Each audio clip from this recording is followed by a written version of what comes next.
It's the beginning of the year, it's springtime. Let's chat about what you can expect with your water feature in your backyard.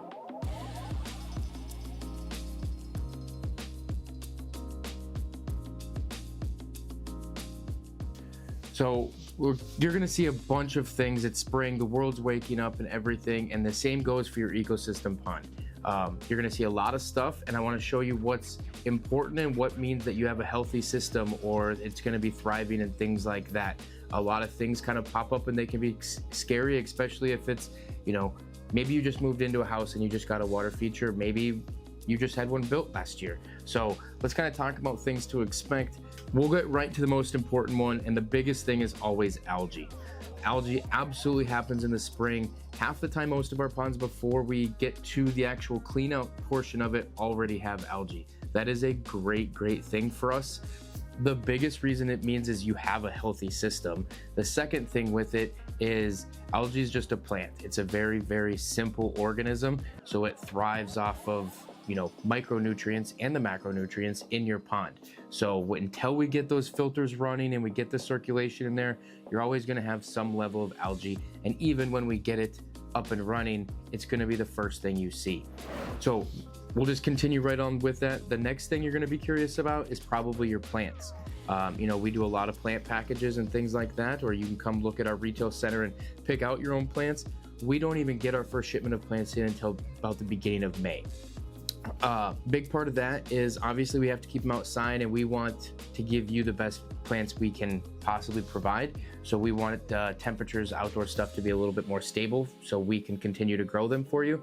And then also we want your pond to be kind of leveled off. What I mean by that is, the old tale that you should plant, around Mother's Day, something like that. That all has to do with ground temperatures. So with your pond, everything is based off of your water temperatures in there. So that's going to fluctuate up and down, obviously, with the highs and lows, but it also holds a little bit better than people realize. So as those water temperatures get above into that 55 to 60 degrees, 65 degrees, your pond is awake. Your plants start thriving. You're going to start seeing your lilies shoot up their pads. You're going to start seeing new growth. Your marginal plants are going to be getting bigger. That's a great sign. With that, going back to step one, you should have already seen algae. I hope you've seen algae already. Again, that means you have a healthy system if you're starting to get the green, the biofilms becoming a little more noticeable. So all of that stuff is great news. It means you're going to be set up and have a good season.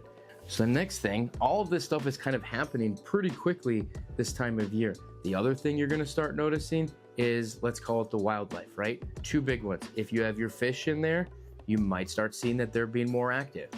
Again, going back to that water temperature, now is probably a good time that you can switch from cold water food to your regular food.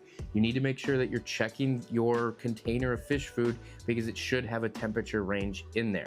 So get yourself a thermometer. If you don't have one, talk about it in the comments. We have them in stock, but that'll be a good thing. If you love your fish and you want to start feeding them, they're going to be active and their system can handle normal food now.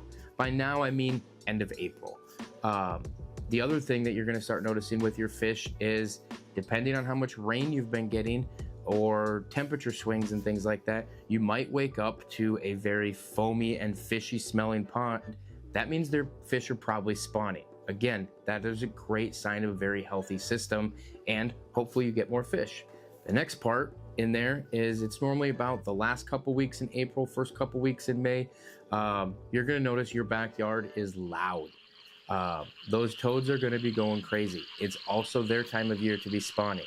So if you can see these videos, it's going to look like there's black hair inside your pond on the rocks or big clusters of it. It's very stringy. If you look closely, there's little tiny dots in all of those strings. Those are your toad eggs. So bear with it. It only lasts for a couple weeks, but yes, it can be loud.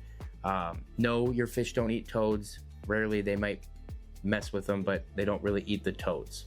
The other really big thing that you need to make sure you're watching, especially if you just got your feature turned on, is how often you're adding water. In Iowa, our winters can be pretty brutal. The ground moves a lot, so things can shift and change and do all of that. So it's really common for us to see kind of low liner issues or anything along those lines. So if you need help and feel like you're adding water more frequently, you should definitely be reaching out, or check out our other videos on our channel that kind of explain our kind of inspection process. So those are probably the top 5 things that we get the most calls about in the spring. That would be your algae, your plants, your fish, your toads, and abnormal water loss. If you enjoyed this and you want to know about different things you can expect throughout the season having a pond, let us know in the comments. Otherwise, get outside, enjoy this beautiful spring weather, and we'll see you next time.